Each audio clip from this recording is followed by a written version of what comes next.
হাতে অর্থ জমছে না, হাতে পয়সা জমছে না, অর্থ থাকছে না, হাওয়ার মতন একদম জলের মতন অর্থ বেরিয়ে যাচ্ছে।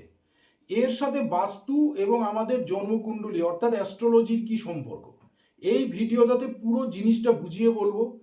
অ্যাস্ট্রো বাস্তু অর্থাৎ আপনার জন্মকুণ্ডলী দেখে এইটা বলা যাবে যে আপনার বাস্তুর কোথায় প্রবলেম রয়েছে। 100% বলা যাবে।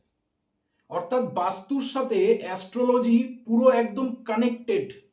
আমরা যে জন্মগ্রহণ করেছি, আপনি যে জন্মগ্রহণ করেছেন, যে ডেট, যে টাইম, যে সময়, সেই অনুযায়ী আপনার জীবন চলছে। আপনি আজকে যেটুকু সুখে রয়েছেন সেই কারণেই রয়েছেন। কোনো না কোনো একটা দশা, কোনো কোনো কোনো নক্ষত্র, কোনো গ্রহ আপনি পেয়েছেন, তার জন্য আপনি আজকে খুব খুব সুখে আছেন, গাড়ি বাড়ি ধন সম্পদ সব পেয়েছেন। আর আপনি যদি আজকে দুঃখে রয়েছেন, অর্থাৎ দুঃখে রয়েছেন, কষ্টে রয়েছেন, দুর্ভোগ পোহাতে হচ্ছে, সেটাও আপনার জন্মকুণ্ডলী। আপনার জন্মকুণ্ডলী সব বলে দেবে। আপনার বাস্তুতে কোনো প্রবলেম আছে কিনা সেটাও আপনার জন্মকুণ্ডলী আপনাকে বলে দেবে। তো জন্মকুণ্ডলী দেখে বাস্তুকে বোঝা যায়, এটা পসিবল, এটা সম্ভব। সেটাই এই ভিডিওতে আমি আপনাদেরকে বলবো। ভিডিওটা পুরোটা ভালো করে দেখবেন। ভালো লাগলে অবশ্যই একটা লাইক আপনারা করবেন এবং শেয়ার করবেন, যাতে এই ইনফরমেশনটা প্রচুর মানুষের কাছে যেন যায়। তো আমাদের জন্মকুণ্ডলীতে যে ঘর থেকে আমরা সেভিংস দেখি, অর্থাৎ অর্থ সঞ্চয় দেখি, সেই ঘর সেকেন্ড হাউস, অর্থাৎ দ্বিতীয় ঘর। তো দ্বিতীয় ঘর থেকে আমরা সঞ্চয়, সেভিংস, আমাদের ব্যাংক অ্যাকাউন্ট, ব্যাংকে কতটা টাকা থাকবে, সব কিছু আমরা ওই সেকেন্ড হাউস থেকে দেখি। এবার এই সেকেন্ড হাউস আমাদের বাস্তুর কোন দিক? এই সেকেন্ড হাউস হচ্ছে বাস্তুর উত্তর দিক। এই উত্তর দিক হলো কুবেরের দিক, অর্থ আসার দিক, লাভের দিক। আপনার চাকরিতে যে প্রমোশন, উন্নতি, স্যালারি যে বাড়বে, এটা হচ্ছে সেই দিক। এরপরে বলবো, আমরা জীবনে যখন হঠাৎ কোনো কিছু লাভ পেতে চাই, যে হঠাৎ লাভ, যে আমার কোনো দিক থেকে একটা অর্থ আসুক, আমার কোনো দিক থেকে হঠাৎ একটা কিছু আমি যেন পেয়ে যাই, হঠাৎ যেন আমার জীবনে একটা কিছু ভালো হয়। বা অনেকের জীবনে দেখবেন হঠাৎ একটা সে সে হয়তো সম্পত্তি পেয়ে গেল। এই যে হঠাৎ প্রাপ্তি, হঠাৎ কোনো কিছু আপনি যেটা কল্পনা করেননি, আশা করছেন না, কিন্তু বা হয়তো করেননি কিন্তু আপনি পেয়ে গেছেন, এই হঠাৎ লাভ বা হঠাৎ লস, হঠাৎ আপনার একটা বড় টাকা বেরিয়ে গেল, হঠাৎ আপনার সম্পত্তিটা হাত থেকে বেরিয়ে গেল, হঠাৎ একটা লস হলো, আপনার ক্ষতি হলো। এই যে হঠাৎ লস, হঠাৎ লাভ, এই যে জিনিসগুলো, এটা হয় আমাদের আমাদের যে জন্মকুণ্ডলীর 8th হাউস থেকে, অষ্টম ঘর। এই অষ্টম ঘরের কাজ কিন্তু শুধু খারাপ করা না, ভালো করাও। যে হঠাৎ লস যদি অষ্টম ঘর থেকে হয়, তাহলে হঠাৎ লাভও অষ্টম ঘর থেকেই হবে। এই অষ্টম ঘর আমাদের বাস্তুর কোন দিককে ইন্ডিকেট করে? দক্ষিণ দিককে ইন্ডিকেট করে। ওটা হলো জমের দিক, জমের দক্ষিণ দুয়ার। তো দক্ষিণ দিক ভালো নয়, যেহেতু জমের দিক।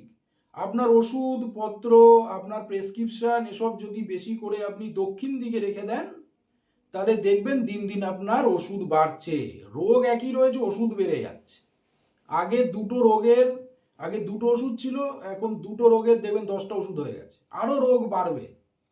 তো দক্ষিণ দিকে ভুল করে কোনো প্রেসক্রিপশন, রিপোর্ট, কোনো মেডিসিন কিচ্ছু রাখতে যাবেন না, কারণ ওটা ওটা হলো জমের দিক। উত্তর দিক যেমন হলো কুবেরের দিক, দক্ষিণ দিক হলো ঠিক তার উল্টো, অর্থাৎ হলো জমের দিক, সব লস। এবার হলো 11th হাউস। আমরা আমরা জন্মছকের 11th হাউসটাকে কেন দেখি? কারণ ওখান থেকে আমাদের লাভ, ওখান থেকে আমাদের সফলতা, উন্নতি, কোনো কিছুকে গেইন করা, লাভ করা, অ্যাচিভমেন্ট, আমরা 11th হাউস থেকে দেখি। তাহলে 11th হাউস আমাদের এই বাস্তু অনুযায়ী কোন দিক? এই 11th হাউস আমাদের বাস্তু অনুযায়ী হলো দক্ষিণ পশ্চিম কোণ। এই দক্ষিণ পশ্চিম কোণের যে অ্যাঙ্গেলটা, যে দক্ষিণ পশ্চিম যে কোণটা, ওটা হচ্ছে 11th হাউস। তাহলে আমাদের জন্মকুণ্ডলীর যদি 11th হাউস কোনোভাবে ডিস্টার্ব থাকে, সেকেন্ড হাউস কোনোভাবে ডিস্টার্ব থাকে, বা 8th হাউস যদি কোনোভাবে যদি ডিস্টার্ব থাকে, তাহলে বুঝতে হবে আপনার বাড়ির এই দিকগুলো যেগুলো বললাম, এই দিকগুলোতে কোনো সমস্যা রয়েছে। দক্ষিণ পশ্চিম দিক হচ্ছে আমাদের জীবনের সফলতা, উন্নতি, সম্পর্ক, স্বামী স্ত্রীর সম্পর্ক, ফ্যামিলিতে সবার সাথে সবার সম্পর্ক এবং আর্থিক উন্নতি, এই সবই ডিপেন্ড করে হলো দক্ষিণ পশ্চিম দিক, সাউথ ওয়েস্ট। এই দক্ষিণ পশ্চিম কোণ যদি, ওখানে যদি ডাস্টবিন থাকে, ময়লা থাকে, আবর্জনা থাকে, ফাঁকা থাকে, ফাঁকা ফাঁকা মানে ওখান থেকে হাওয়া বাতাস আসছে, ওখানে কোনো ওয়াল নেই, দেওয়াল নেই, তাহলে বুঝতে হবে ওই জায়গাটা ডিস্টার্ব আছে। এছাড়া খুব ভারী জিনিস, একটা নর্মাল আলমারির ওয়েট আছে, কিন্তু এখন যদি আপনি ভালো সেগুন কাঠের একটা আলমারি রাখেন, সেটার অনেক ওয়েট।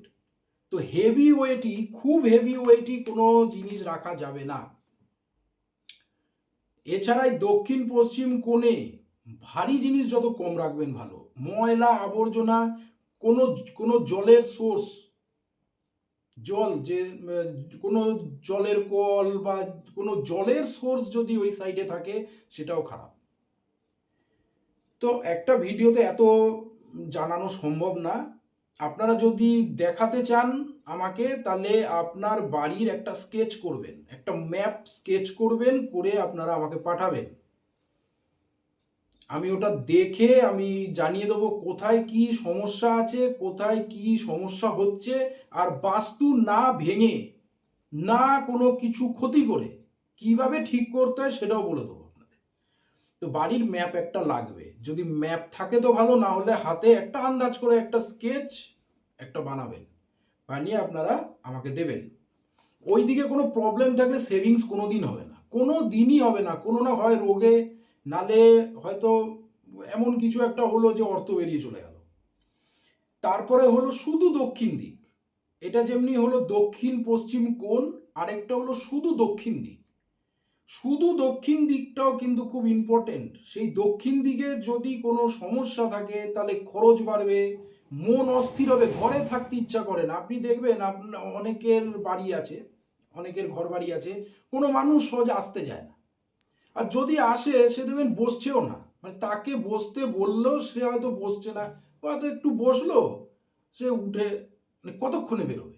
এরকম সমস্যা দেখবেন অনেক দোকানে হয়। অনেক দোকানে যাদের দেখবেন ব্যবসা আছে, সহজে কাস্টমার আসতে চায় না, যদি আসে বেশিক্ষণ দেখবেন দাঁড়ায় না, সে কতক্ষণে যাবে। তো দক্ষিণ সাইড, ওই দক্ষিণ সাইডে সমস্যা রয়েছে। তো হচ্ছে বাস্তুকে না ভেঙে, না ক্ষতি করে কিভাবে ঠিক করতে হয় ওটা আমি আপনাদেরকে বলে দেবো।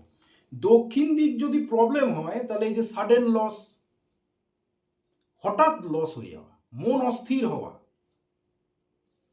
যে ঘরে ভালো লাগছে না, কেউ এসে বসছে না, কাউকে আসতে বললে আসে না, এই যে বিষয়গুলো কোনো কারণ নেই, এইটাই কারণ।